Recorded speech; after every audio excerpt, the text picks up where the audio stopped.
All right, another episode of the Square and Compass podcast with worshipful brother Matthew Parker. Uh, Not Matt Parker. I'm not sure how No. much you get that. Matthew Parker. We have had Matt Parker on the podcast in the past. He's a really cool dude. But this time we're going to going a little bit further west from Matt Parker to Matthew Parker, past master of Omaha Masonic Lodge, currently the Worshipful Master in Lincoln. So basically, he went out of the east in one lodge and right into the east in the other. Sucker for punishment. Yeah, I couldn't say no when I saw a need. Yeah, that they'll get you with that one. You know, I'll throw some of this stuff on the description to this video. Right, your biography. Your passion is Masonic education. A lot of your focus and the stuff I found on you specifically had to do with the combination or the connections between Freemasonry, Masonic history, and Judaism. Yep. You spoke at Masonicon 2023. Um, you've done a lot of research into the historical connections and various facets of the craft. And so you got in touch with me. I was very happy that you did so. I got a chance to look at some of your stuff. And so, yeah, thank you so much for being here. I'm happy to be here. I think that it's a great podcast, and you had my friend Kadeem on, and anywhere he goes is a good recommendation for me. Kadeem is a great fella. So great brother. I don't know, I've been to Texas a few times, never met him in person, but it's on my bucket list, that's for sure. We're bound to run into each other at some point. Yeah, I met him actually in Michigan and was very impressed. And it's fun to talk to him because him being Muslim and me being Jewish, we do share kind of a outsider's perspective on some of the aspects of Freemasonry, which is always interesting. Well, I do want to talk about your research into the connections between Freemasonry and Judaism, whether they be historical or symbolic or a combination thereof. I am curious because one thing I've been trying to do, because I know very little about it, I'm just curious if you have any contact with them or any knowledge of it. Uh, the Grand Lodge in Israel. Um, have you ever had a chance to actually attend or visit Masonic lodges in Israel, either at a stated meeting or even just to tour the Grand Lodge there or the temples there? No, unfortunately, I have only been to Israel once, and it was shortly after I became a fellow craft, and I would have loved to, but I was on what's called a birthright tour, which is if you are Jewish or of Jewish descent and not practicing another religion, you can get essentially a free trip to Israel, with the hope that the government's hope is that you'll make the Aliyah and move there, or at least support Israel. I was just interested in going and seeing and learning. But the 10 days that I was there were so structured that I did not have any time to go get a Masonic experience while I was there, which I regret to this day. I mean, there's always chances to, hopefully, there's always gonna be chances to go back, I'm sure. Yeah. It's definitely though on my list. I've sent them a couple emails, just curious about having them on the podcast. But it's one of those places. It's definitely, I would say, Freemasons Hall in England, in London, Grand Lodge of Israel in Tel Aviv, if I recall correctly, and uh, I can't think of the third place now. Oh, and I know this is in a lot closer to home, but Salt Lake City, because I hear they have an amazing Masonic Oh, temple there, really? a Scottish rite. So those are my three places I really want to get to. They're on my Well, list. when you're in Israel, I guess from a certain perspective, I can say that I had the purest Masonic experience when I was there, because of course I went to the Western Wall, the only remaining wall from either of the temples in Jerusalem. And both as a Jew and a Mason, it was very moving to stand there and have my hand on the stone that had been there since the Second Temple, and have that connection. So I do recommend, if you can ever get out there, absolutely do not skip that, because while it's not Solomon's temple, it is the rebuilding of what had been Solomon's temple. Let's start with, actually, no, I was going to say let's start with history of it, but actually I do want to start with something else that you talked about in your episode on the Masonic Roundtable, Okay. because it's something that actually I brought up. Uh, it's something I had heard of in a movie, actually, but I had loved the idea of it, and I thought that it really did connect to Freemasonry, the Jewish idea of repairing the world. Tikkun Olam, if I recall correctly, is how you Tikkun pronounce it. Olam. Yeah. And this idea of, um, the world is, from what I understand, and I'm sure I'm getting it kind of, anything you're getting correct, right? You can correct me on, but this idea that like the world is broken and it's up to all of us to rebuild it. And I first heard that in, uh, oh my God, now I can't think of what it's called. Infinite Playlist. I'm gonna look up the movie in a second. Oh, interesting.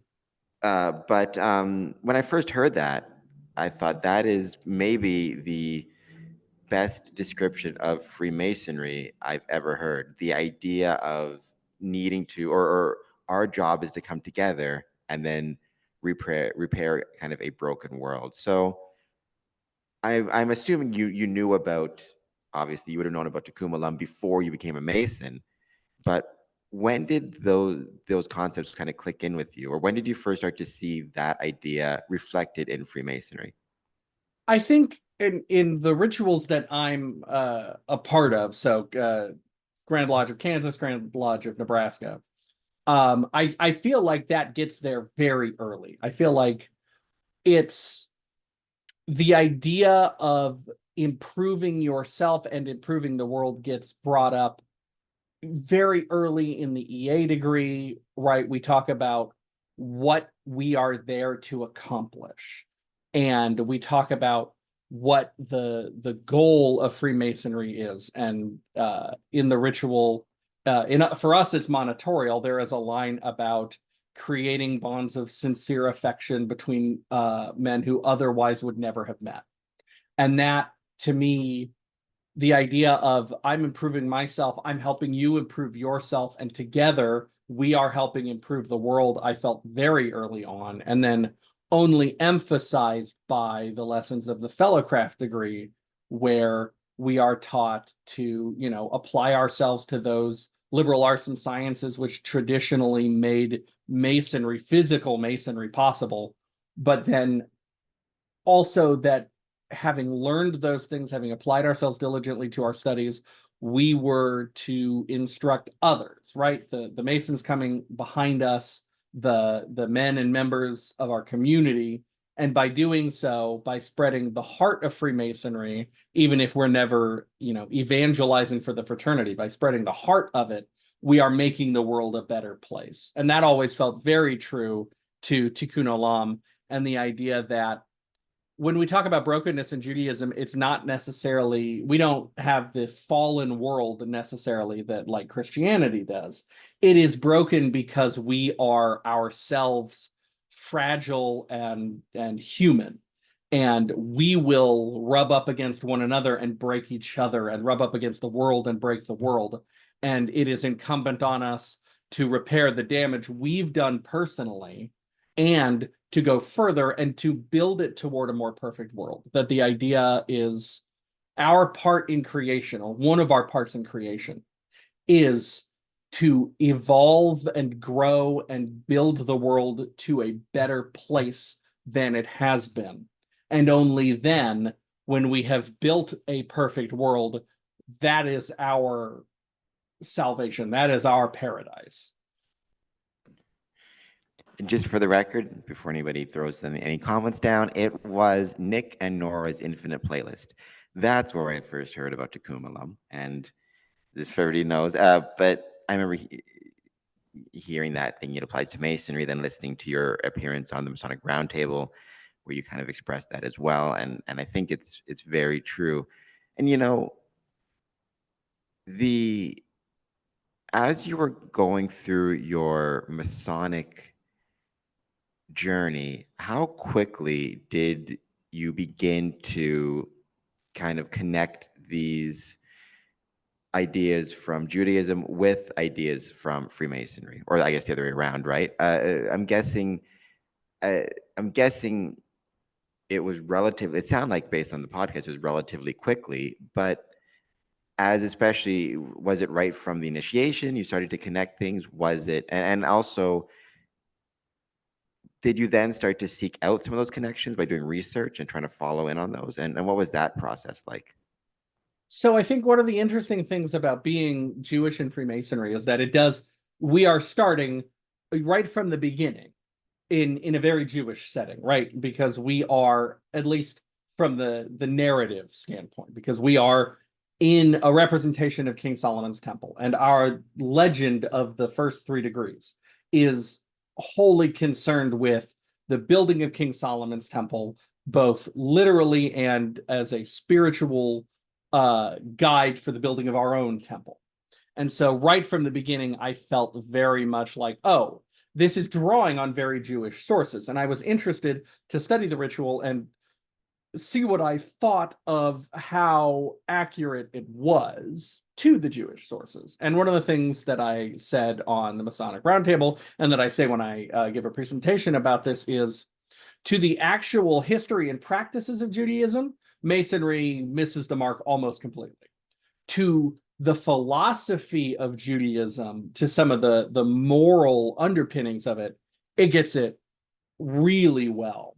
And what really drove it home and really made it something that I wanted to spend a lot of time thinking about and talking about was in the second and third degrees, especially when it talks about a certain Masonic figure who, in our ritual, liked to spend his lunch break essentially in the Holy of Holies.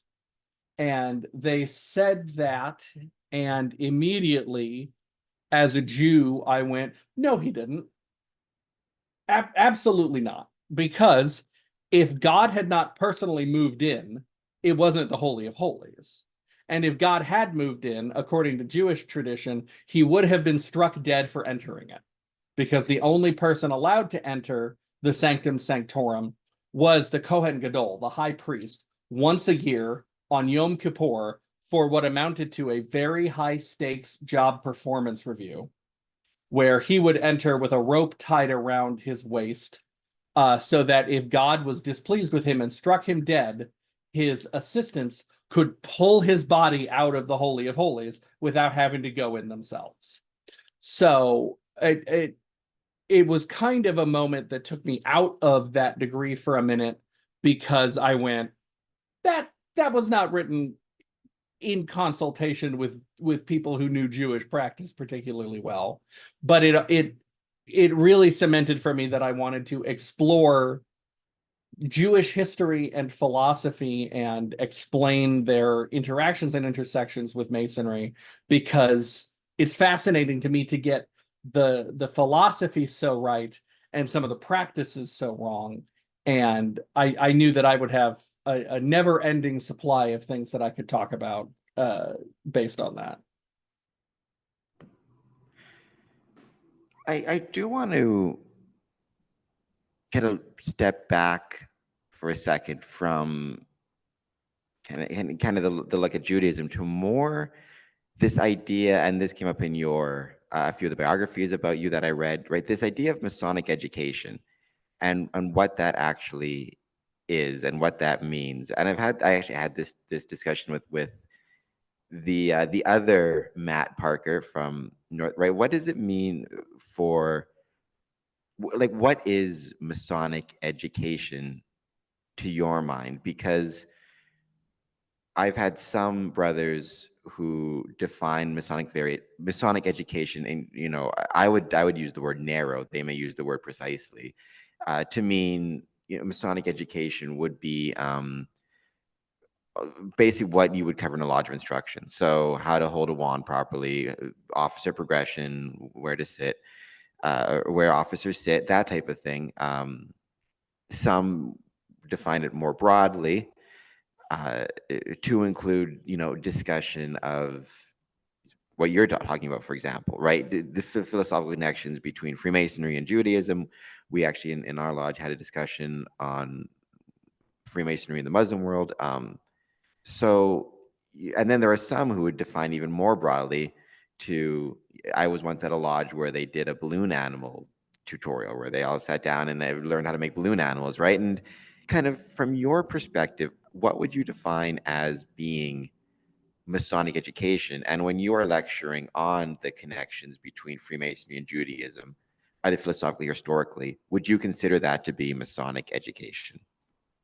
I actually think Nebraska does a pretty good job of defining it in a way that harmonizes with how I view it, because we divide it into kind of two different realms.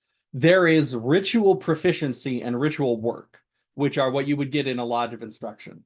And then there's Masonic education. And so anything that is dealing with memorizing the work and memorizing the steps, or like you said, rod work, or how to receive the Grand Master, that is under ritual proficiency. And we have a program where you can become ritually proficient and appointed as a deputy grand custodian, and then be responsible for reviewing lodges to make sure that they are following the ritual and following rules like don't open your cipher in lodge, right?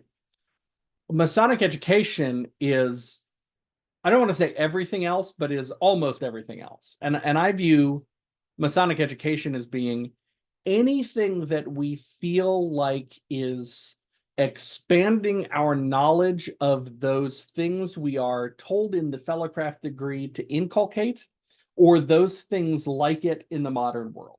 So, the seven liberal arts and sciences, but also things like philosophy and esoteric studies and the symbolism that underpins uh, the ritual.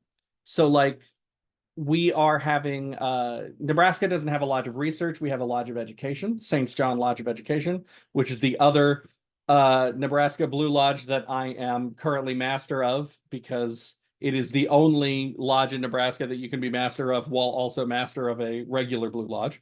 We're having a presentation on the 24th about the two Saints John, and especially the importance of St. John the Evangelist to Freemasonry. To me, that's Masonic education, because it is going in and filling in useful historical notes and religious philosophical notes about a major part of our ritual, right? Because we are told that our lodges are dedicated to the Holy Saints John, and indeed, if we look back for generations and centuries, Masonry has been described as Saints John lodges. I also take it very broadly, because if we look back at the earliest sources for kind of the qualifications of a Mason, right? If we look at like Drake's oration, which is the oldest extant Masonic oration, he gives a speech that includes bits that we would find very familiar today about what kind of men we should be admitting. And we should be admitting men who are either themselves greatly practiced in the sciences, especially architecture and geometry, or men who are appreciators and supporters of that and are willing to learn and be enlightened. So to me, education, or Masonic education, is anything that is furthering that goal and attempting to make us the more well-rounded, more engaged with symbolism and history Masons that I feel like we have been called on to be when we take those obligations and when we commit ourselves to Masonry. I mean, there's a good hour, 2 hours worth of podcast questions in Right. that last little bit right there. Right? What does it mean to commit yourself to Freemasonry? What does it mean to be a Freemason? Which is a whole. I think that that to me that's probably the dividing line right now within Freemasonry, right? And you kind of touched on this in your interview at the Masonic Roundtable, right? The the the idea of, and it kind of divides itself, I think, firmly between those who might call themselves esoteric versus uh, I'm not sure what the other term would be. I don't know what the opposite of the esoterics would be, right? The Literalist. literalist, sure, right? The idea of like is Freemasonry a commitment, um or is it a membership based designation? So, and where you kind of touched on this idea, because and I, I personally, to put my cards on the table, agree 100% with you when I heard you speaking at the Masonic Roundtable. But I know a lot of brothers, even good friends of mine, not to throw people out there, but Randy Sanders and I've had this disagreement many times. The idea of like, is a Freemason responsible for, or if you're a Freemason, do you have a responsibility to attend lodge and be part of the community and support the temple and have the temple be part of the community? Or is Freemasonry ultimately, and I think the term they use is initiatic thing, where so long as you feel as though you are different as being a Freemason, right? That's kind of, you don't have any responsibilities outside of that. And that seems to be becoming more and more, at least in the spaces I'm seeing, there's more and more of a debate amongst that. So your time in the Masonic Roundtable was about a year ago, give or take.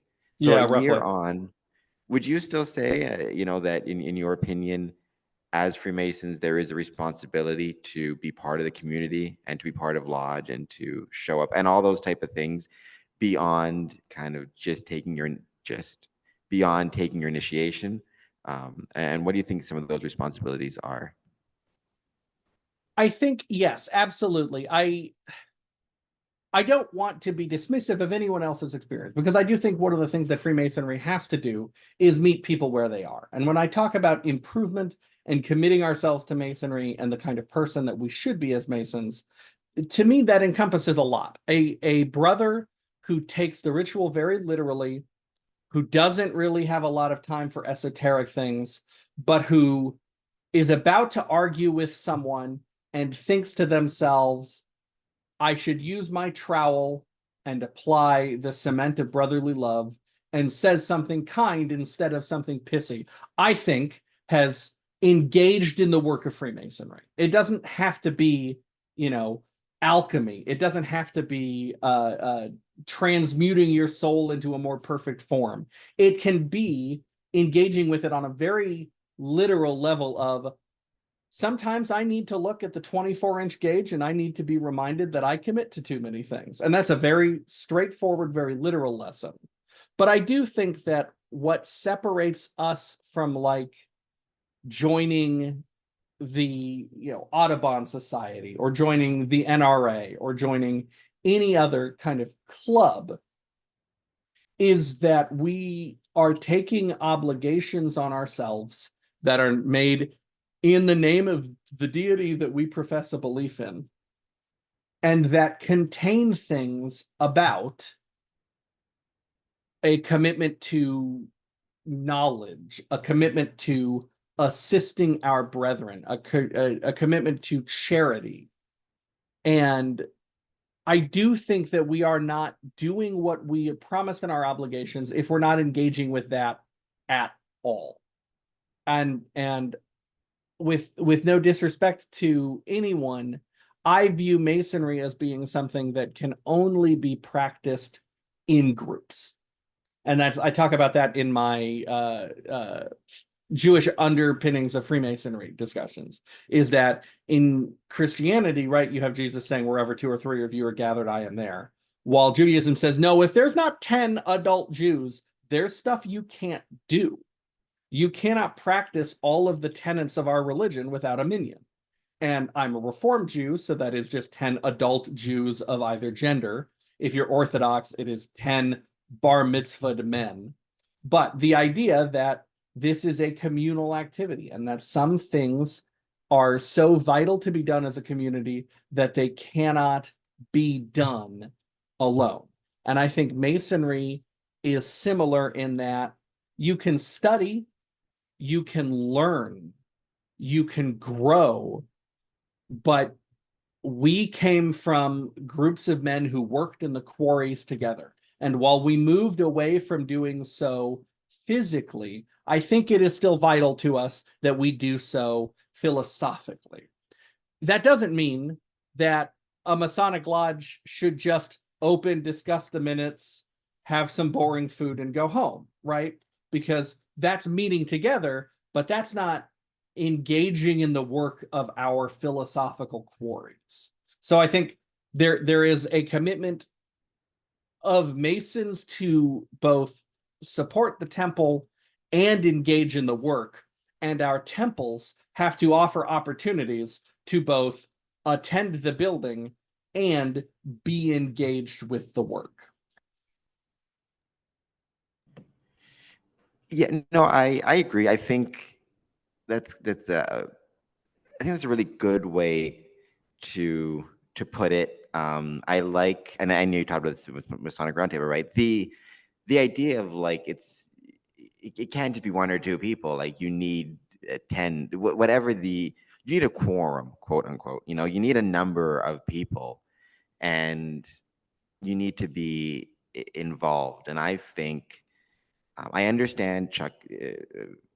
Dunning is another one who kind of has this idea of like the initiatic principle of Freemasonry, I guess you call it. The idea that like if you're initiated kind of in your so anybody can mouth the words or whatever it is, but you know that's true, right? For anything, right? You can say things and not really mean them, and that's true in a Masonic context as well as anything. But this idea of like if you're truly initiated in that, you say it and you mean it, and then as a part of that some part of you is changed, then kind of from that day on you're practicing Freemasonry, whether you never show up in lodge again or you know your brothers never see you again. It's an initiatic process versus I've always come at it, and so that's why I was really fascinated to hear you talk on Masonic Roundtable of the idea of like it's kind of it's not about what's in your heart, it's about what you actually do. And you know, I can call myself a carpenter if I never build a bookshelf. I'm not a carpenter. And I can call myself a musician, but if I never play an instrument, right? Musician in your heart doesn't mean anything. And to me, Mason in your heart doesn't mean anything. It's it's about the steps you actually take and the work you actually do, which, going back to my research on you, seems to be a common theme, not only, and this is something I thought was really interesting, it seems to be a common theme in Judaism, but also in the Muslim faith. This idea of like it's not about the belief, it's about the work that you put into that belief.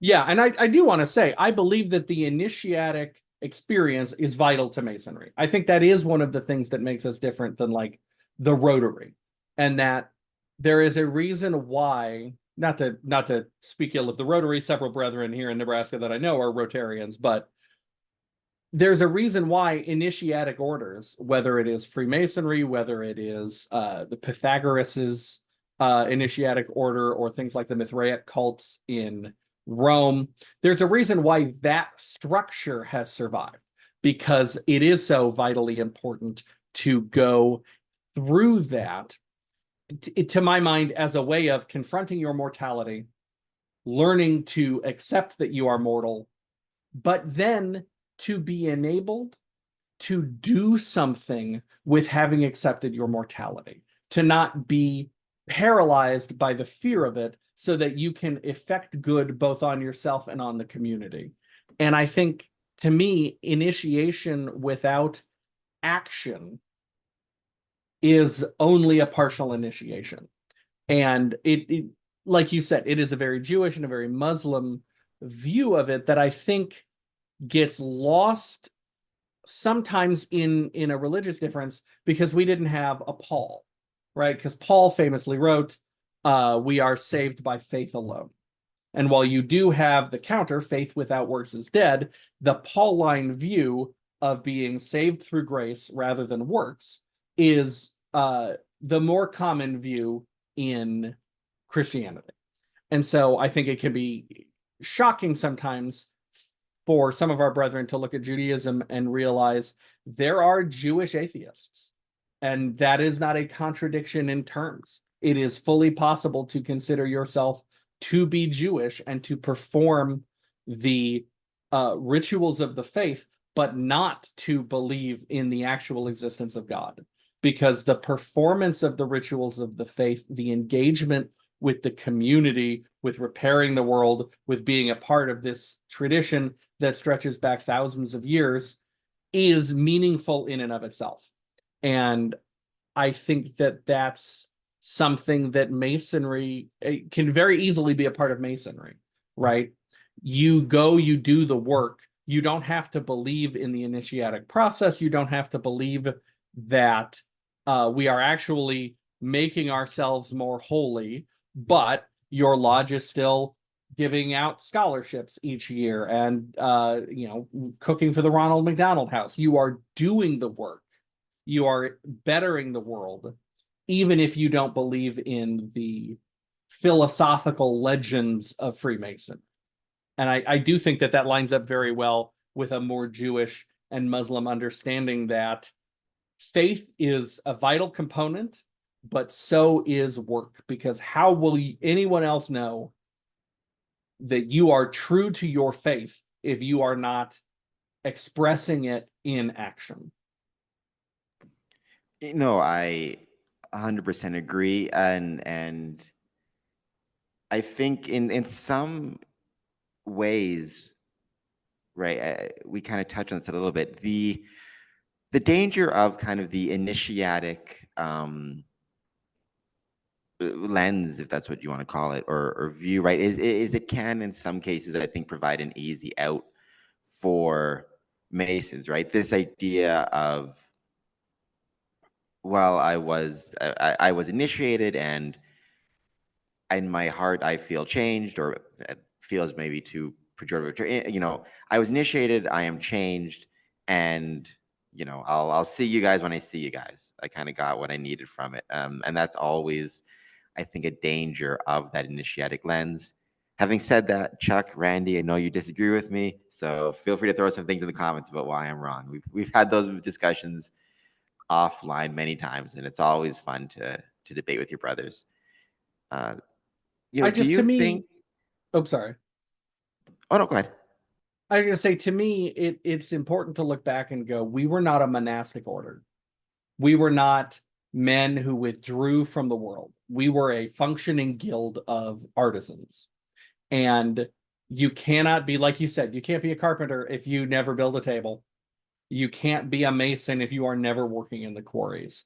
And I think there is absolutely a vital place for contemplative practice and meditation and what's inner work in masonry, but that it is absolutely vital to be engaged with the craft and with your brethren, whatever that means for where you are and where your lodge is, and hopefully doing more than just reading the notes from the last meeting and approving a budget. But even that has some value in that you are going to the quarries and working, even if the work is not as engaging as you might hope. Oh, I think it has great value, right? I think, boring doesn't mean not important. And I understand where everybody's got a phone, everybody's got 24-hour access to whatever entertainment they want. It can be easy to forget that, right? But like, I don't know what the quorum is in Nebraska. In Ontario, it's 7. So just as an example, right? If you don't have 7 brothers show up, people would say, well, all that was going to happen is we were going to pay some bills and read some minutes. Yeah, the bill that you're paying might be benevolence that needs to go to a brother who needs to keep his house, or it might be the junior wardens, paying back the junior warden for refreshments that he's already purchased. And if he's a younger guy or just has a family or is a student, that might be a lot of money to him to go without for that extra month. So I don't think there's any such thing as, as unimportant Masonic work. And I'm not saying you're saying that, but I'm saying a lot of brothers have that added. I've heard a million times, I'm sure you have, right? What George Washington didn't join to hear the minutes read, or maybe he did. Who knows? There might have been important things in those minutes. No, I So I agree. think, I really like the way you said that. Boring does not mean unimportant. Keeping the lodge operating is itself important because, and this goes back to Mackey talking about there can't be solo Freemasons. You must be a part of a lodge because that is a defining characteristic of Masonry. Without the lodge running, in most jurisdictions, if you are not affiliated with a lodge, you are not a Mason in good standing. And so keeping the lodge running is itself a valuable act. We also need to be hopefully doing more than that. Although, I am fascinated. I've been thinking about this just because I'm a bit of a wanderer. I'm fascinated by the idea of a nomadic Freemason or nomadic Freemasons, and if they could, this idea of like uh, going back to our actual operative ancestors, right? The idea of like a Mason, a Freemason, kind of not being a member of any lodge per se, but rather kind of traveling from lodge to lodge, either as a just to go and visit and eat their green beans, or maybe he provides education or whatever it is, right? I don't know exactly how that would work because I don't know where he pays dues or what that might look like. But the idea of we're supposed to be travelers. The idea of a nomadic Freemason, I think, is a really interesting idea. I'm just not sure in how practical it is. The closer you get to is you become a member of a recognized jurisdiction, and then you just pay your dues there, but travel around to as many lodges as you can get to. But it's an interesting, I think, interesting idea, and something that maybe harkens back to what Freemasonry was, or what Masonry was, 15th, 14th century. Well, I think even there, like you would be a member of the guild at York, but then you might travel for work. And actually, I'm a part of a medieval recreation group, and we had someone who did a presentation on German uh guild apprentices, or what probably at the level we would call fellowcrafts, because they have to go on a journey and travel throughout Germany to become master craftsmen. And they have specific rules about you leave with five at the time, marks in your pocket, €5 in your pocket, and you come back with €5 in your pocket. And you have to travel at least a certain distance from your hometown and stay out for a certain amount of time doing work in these towns. And you go to the towns, and there's someone that signs off, and they put you to work for a couple days, and they put you up in a hostel and feed you for a couple days, and then you continue on your journey. So I do think travel is a part of our experience, but also that we do probably have to have somewhere from whence we are traveling and to whom we will be returning. Because like you said, otherwise, even just on a very practical level, uh, who's going to issue you a dues card to make sure that other people will let you in? And I think on a philosophical level, we are the point within a circle. And from where you start, you return to. Yeah, it's probably, like you said, philosophically challenging, practically challenging. So But I it think is I an saw. interesting idea. I think I first saw that idea. I think I first saw that idea on Sons of Anarchy. Actually, I think they were talking about the different, because they had the different motorcycle clubs, and like they had, Sam Crow, the Redwood Originals or whatever it is in California. They had different chapters, and then they had one chapter Right. that was called the Nomads that didn't have like a particular location. But again, I don't know. I don't know anything about motorcycle. I don't know if even in the motorcycle club world that's a real thing, or that was just a thing they did in the show. Or I don't know how it works, but I'm fascinated by the idea of an itinerant Mason. That's what you want to call it. Yeah. Maybe because that's my dream. I always wanted to live like Jack Reacher. I think that seems like it'd be an amazing, amazing life. Hopefully slightly If less violent. Well, I'm a professional wrestler. I can throw Well, down all if I right. have to. Fair enough. But nonetheless, yes. Hopefully less. Hopefully, I don't find myself being kidnapped nearly as much, because that guy, wherever he goes, he finds himself in an awful lot of trouble. Uh, Lee Child, if you're watching this for some reason, I don't know why he would be. Have Reacher be involved with Mason somehow. Exactly. Oh, yeah. Next book, the Masons are being harassed by, I don't know. Yes. As long as we're the It'll good guys, we show up Yeah, in well, too many yeah, things as the yeah. bad guys. Or I want to go on that before I go back, because I did have more questions about Judaism and Yeah. Freemasonry. But you saying that got me thinking. One of my favorite movies, maybe my favorite Masonic movie of all time, if you want to call it a Masonic movie, is From Hell, starring Johnny Depp. I love Yeah. that movie. It's questionable whether Freemasons in that movie are portrayed as the good guys or the bad guys. Certainly, I guess spoilers for this 25-year-old movie, people. If you haven't seen it yet, it's your own fault. Yeah, the Jack the Ripper is a Mason, but the other Masons also, they don't reward him for his work or anything like that. They put him up on Masonic charges, kind of kick him out. Do you think that? And I've had this debate with some really good friends of mine in Freemasonry.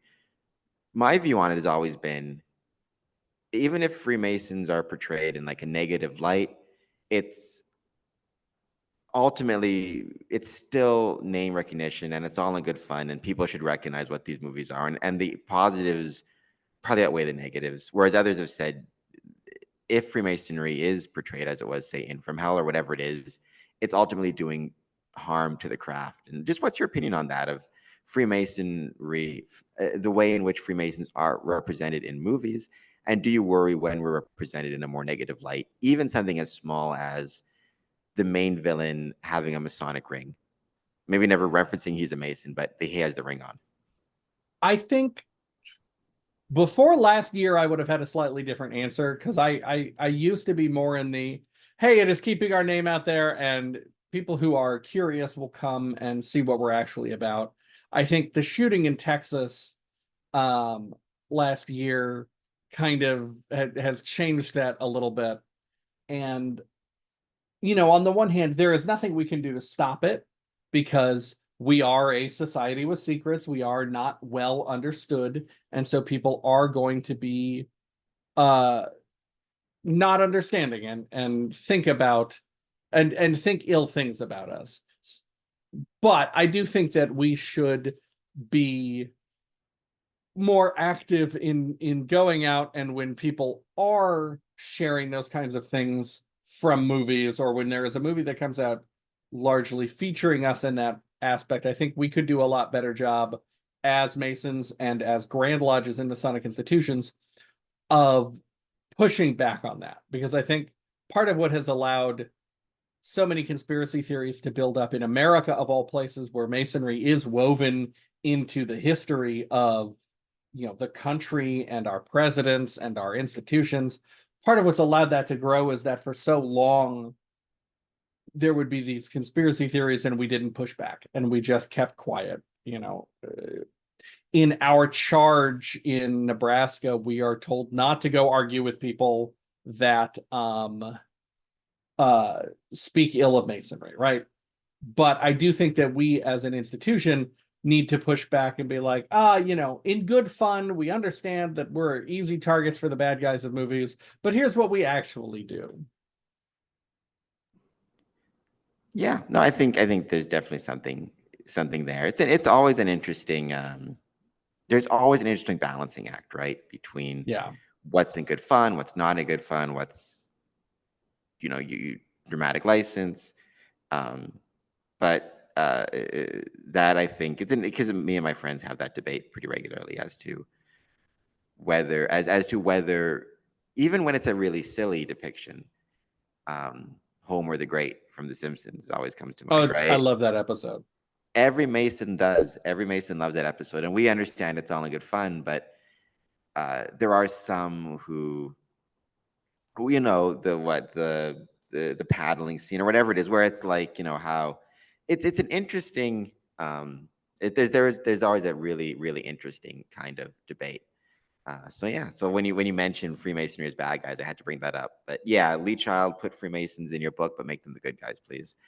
Um, Going back to kind of where we started, Freemasonry, Judaism, the connections between the two, you said something really interesting in your um, podcast with the Masonic Roundtable.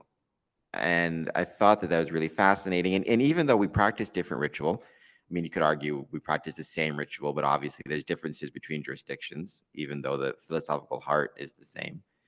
You said that Judaism, or the kind of traditions and history of it, were a natural fit for Masonic ritual. And I was wondering if you could just expand on that and kind of what you meant by that when you said that. I believe it was you, might have been one of the co-hosts, but this idea that it made sense to use these traditions and these stories in Masonic ritual. Well, I think taking the Bible as a whole, when we are looking at a society of builders, there is a lot more actual building in the Old Testament, what we call the Tanakh, than there is in the New Testament. And I think there is a lot more society building and a lot more elements of living together communally and improving our community that are not as present in the New Testament because of the historical context of the New Testament, right? The New Testament is an apocalyptic work in that it is predicting the end of the world and the dissolution of communities, right? Jesus says, no man may know the hour or the day, it'll come like a thief in the night.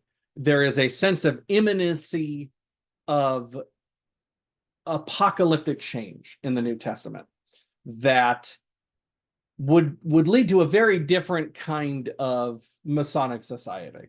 And then I don't want to downplay, obviously, by the time you get to the Pauline epistles, you are dealing with practical advice on building a community, because now it has moved from the phase of Christ's active ministry to the Great Commission and the spreading of the church. So you do get there. But looking as a Christian writing ritual for an organization that is dedicated to stonemasonry, the stories of the Tanakh and the centrality of King Solomon's temple to Judaism makes perfect sense to me to go, that's what we're going to model after. What is considered to be one of the greatest constructed buildings of all time, that was the heart of the faith that for these Christian ritual writers, the faith that gave birth to their faith,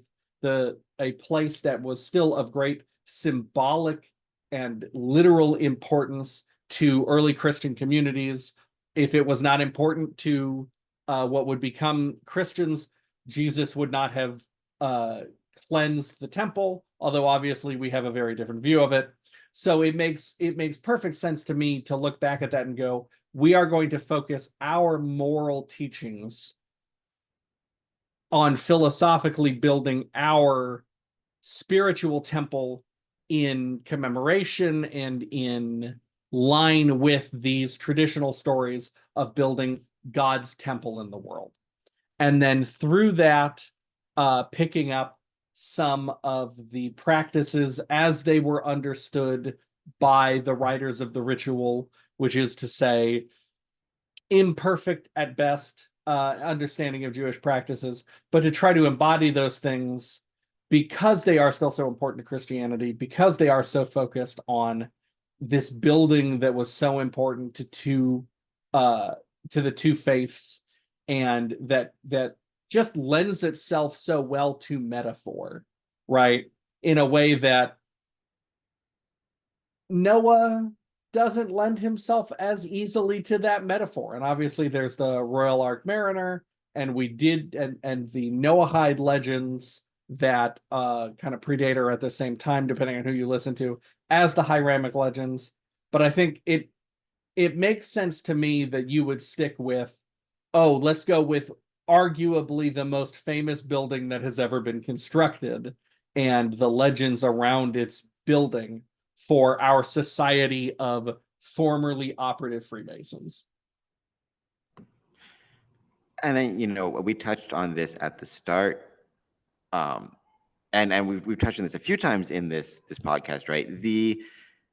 And I do find it fascinating how well the Masonic philosophy, Masonic practice, Masonic teachings, pick your term, right, that you want to use, are able to meld so well with various faiths. But obviously, in Freemasonry, it's about the belief in a supreme being. That doesn't mean any particular faith or doctrines. But we talked about Brother Lowe, like Muslim brethren are able to take Masonic teachings and apply it to their faith. I've seen eagle feathers used as the book of the sacred law for First Nations brothers, and they tend to find parallels in Masonic teaching. Christian brethren, obviously. Yeah, I think it's Hindu brethren. I mean, the list goes on, right? There's something very interesting about, and then I'm kind of putting aside those brothers who have belief in a supreme being but don't follow any particular doctrines, just because I do find it very interesting the way in which Freemasonry is able to correlate, or brethren of so many different faiths and beliefs and doctrines are able to connect their beliefs to Masonic symbolism and teachings. And even because even the time frames of these things, right? I don't, and I'm not by any means an expert on this. The between the King Solomon's Temple and the Jewish faith through to the Quran, and like these are some pretty big gaps in time, and yet people are still able to find these connections and correlate to their own beliefs. What do you think it is about Freemasonry that people of so many different faiths and what seem like very strict, quote unquote, strict doctrines are able to find something in it that speaks to them and to their particular faith and beliefs? I think because Freemasonry takes the most universal aspects of faith itself and promotes them within its candidates. And every religion, if we're looking at it from a sociological perspective, right? Every religion has as part of its goals an aspect of harmony. Sometimes that is harmony with all the world, or sometimes that's just harmony with other believers. But it is about committing yourself to a broader community dedicated to certain ideals and with a goal of being an improved person through whatever lens that faith views being a good person. And I think that those are kind of the more universal aspects of any religion that my Facebook was just up, that Freemasonry, God help us, that Freemasonry takes and distills into I won't say purer form, but a more universal form, right? I think that the writers of the ritual, as they evolved, as it moved from being something that was specifically focused on Christianity to being applicable to all men of faith, they really did a good job of picking those things to which anyone could apply themselves. Because what faith would find it doctrinally offensive to say, you should be a better member of your community, you should be kind to those in your community who need your kindness, you should commit yourselves to ideals that are bigger than yourself, and that there is more to this fragile, brief experience that we have on this world than your own selfish pursuits.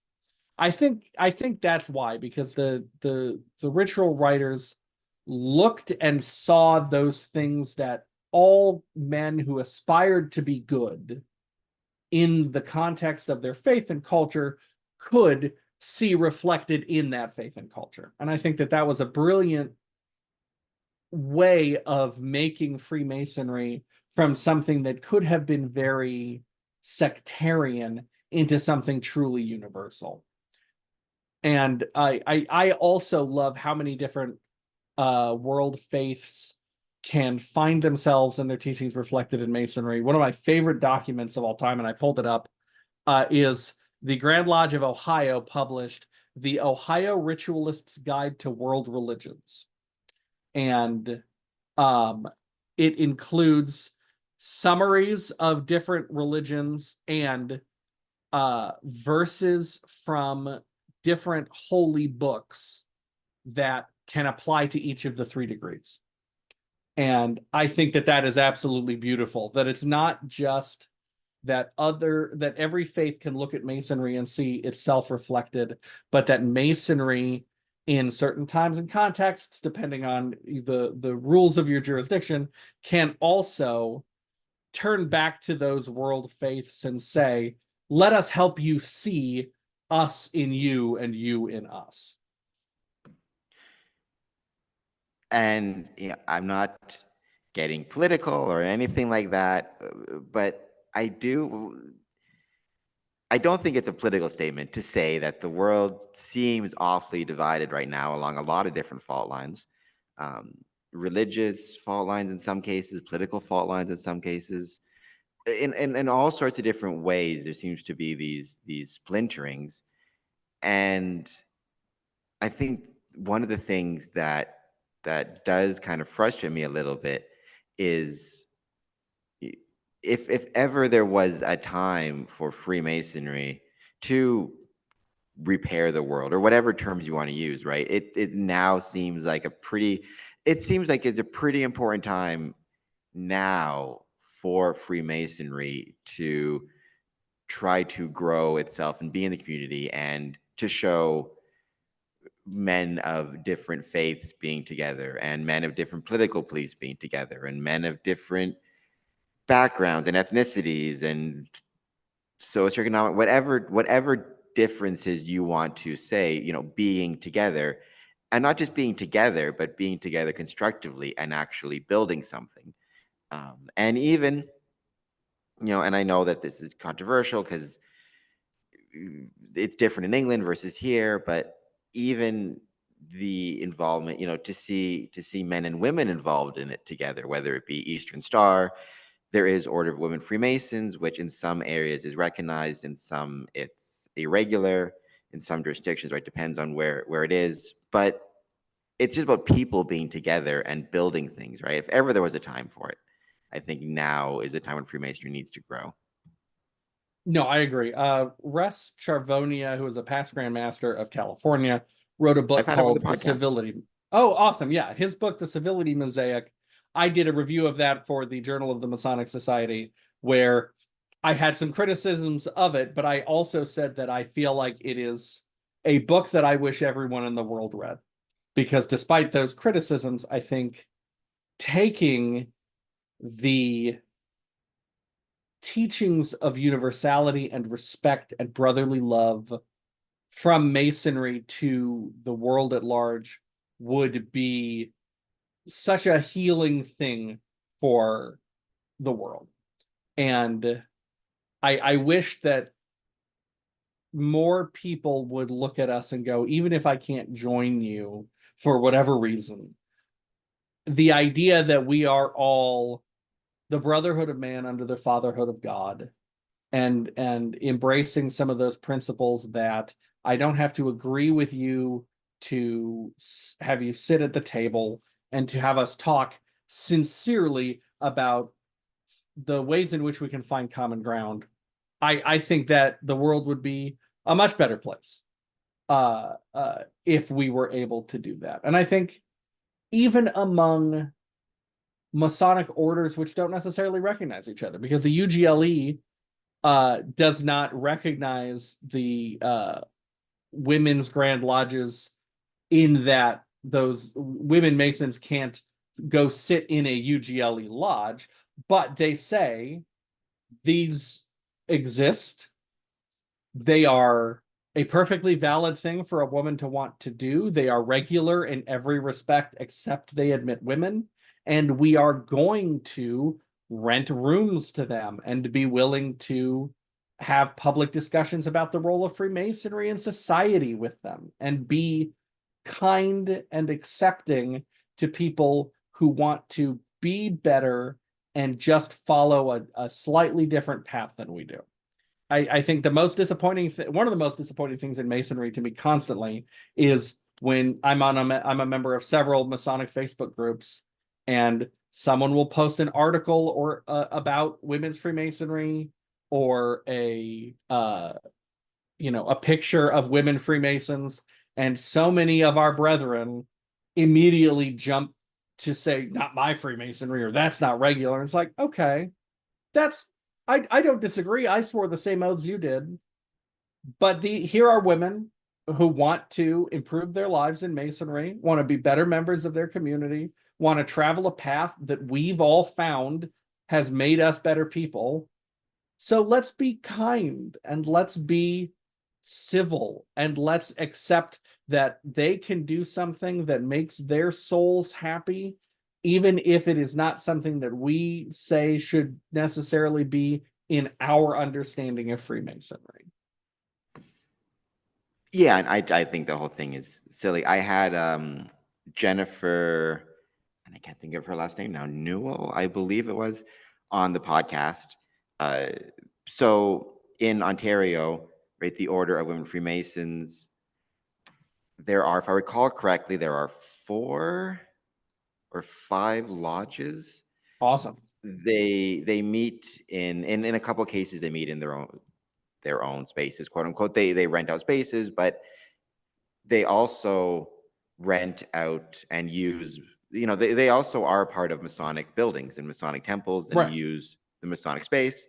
Um, so I remember, I believe, I forget when it was, but yeah, so, my, it goes to show another way in which Freemasonry is inclusive of everybody. And even if you don't want to count them for whatever reason, there's still Order of Eastern Star, there's still International Order of Rainbow, there's, Freemasonry. And I always bring up this point to people, sometimes, many times non-Masons, but many times, unfortunately, Masons as well, right? I say, yes, Freemasonry is a fraternity, but that doesn't change the fact that Freemasonry also has, it involves and always has involved, always will involve women, and the Order of Women Freemasons has been around since 1912, I think, in England. And yeah, it's just another example of the way in which Freemasonry is ultimately making it makes everybody's life better.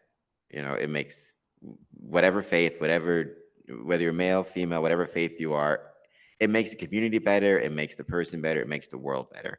And I've always thought, and the Order of Women Freemasons is a great example of that. So, Hundreds of millions of men, maybe not hundreds, tens of millions, if not hundreds of millions of men in history have been inspired to be better men through Masonry. It should not be shocking to us in the slightest that at least a couple women over that time have also thought that that would make their lives better. And we can, just like you can have people that believe a different religion than you and not comment on it, we can accept that there are orders of Freemasonry that we don't recognize as being regular, but that are worthy of our respect and not being a complete jerk online about.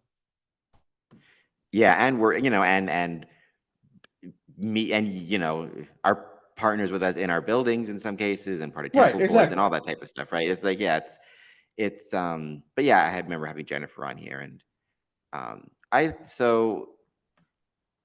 think that is when I started researching you a little bit, and started looking at everything. I think that's kind of really what struck me most in your discussions, is that yes, you're, because of your background, obviously, which makes sense, you're going to, when going through Freemasonry, you're going to connect Freemasonry with Jewish teachings, because your background and your history, right? But then I really did like the way that you expanded it to say, but this is, Freemasonry is something that everybody can take from and be better. And the connections I make to Judaism, a Muslim brother may make connections to his faith, and it's ultimately just about, and I think I forget the exact term you use now, talking to the Masonic Roundtable, but you know, this idea of we as Freemasons are ultimately building a better world. And I really like that idea. And I think that to me is the key. And you hearken it back to Tecum alum. Again, I love that idea, but just that idea, I think, is really what stood out to me in terms of the research I've done on you and kind of the way you approach Freemasonry. Yeah, everyone in the world, I think, or I won't say everyone, the vast majority of people on planet Earth want the same things. They want to have a family. They want to live a good life in which their basic dignities are recognized, and they want a community that they can be comfortable in.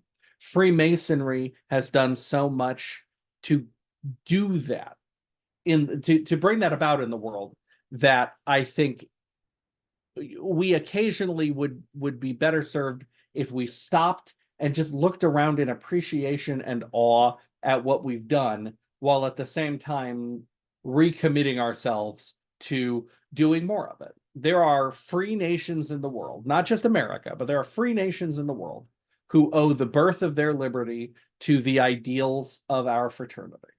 There are countless men and women who have been inspired to serve in civil government, to serve in the military, to create, to invent, inspired by what Masonry or Masonic appendant bodies or women's groups or youth groups have told them is the most important thing, which is to go out into the world and to be a builder, to build your spiritual edifice and to build those actual edifices out in the world. And I think that's why so many people have resonated with Masonry from so many different faiths and backgrounds. And one of the things I love in Judaism is that there's a text in Judaism that says that one of the things that God considers to be a sin is a crumbling wall.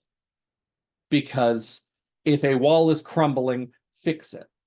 Don't wait for it to fall on someone. Don't pray that no one gets hurt. Take up a trowel, take up a brick, and fix the wall. Do not wait for the world to be perfected. We have been put here to engage with the creation of the world, to take ownership in the spirit of the age, and to make it better.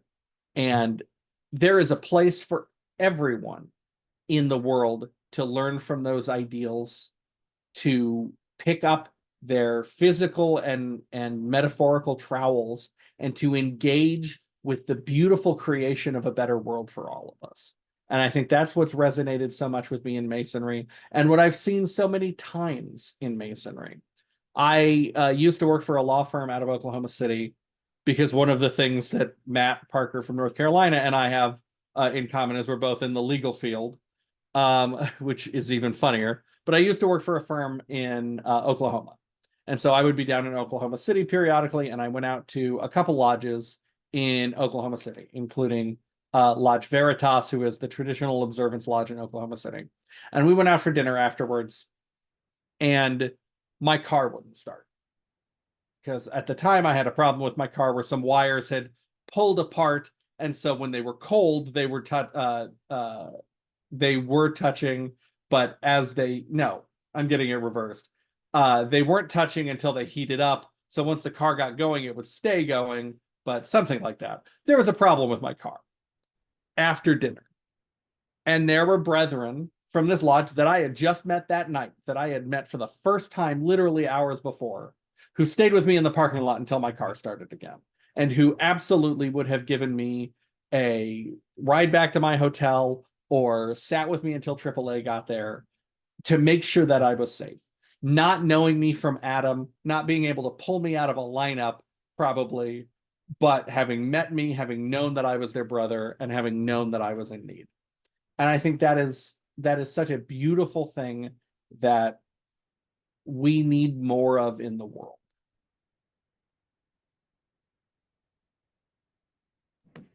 I agree 100%. I had to run to the unpause button there. or unmute button, I should say. I agree 100%. I think you're absolutely right. And we do need more of it in the world. So thank you for your efforts in bringing more of it to the world, through your lectures, through your education, through just your involvement, right? Master last year, master this year. I'm sure you'll be master again somewhere else next year, right? Thank you for Well, that. Because like I couldn't agree with you more, right? The world needs all of us to be repairing that wall. So thank you so much. thank you very much, and thank you for what you do with the podcast. I think this kind of thing is a great way of showing the world who we really are and spreading some of that. So thank you for what you do.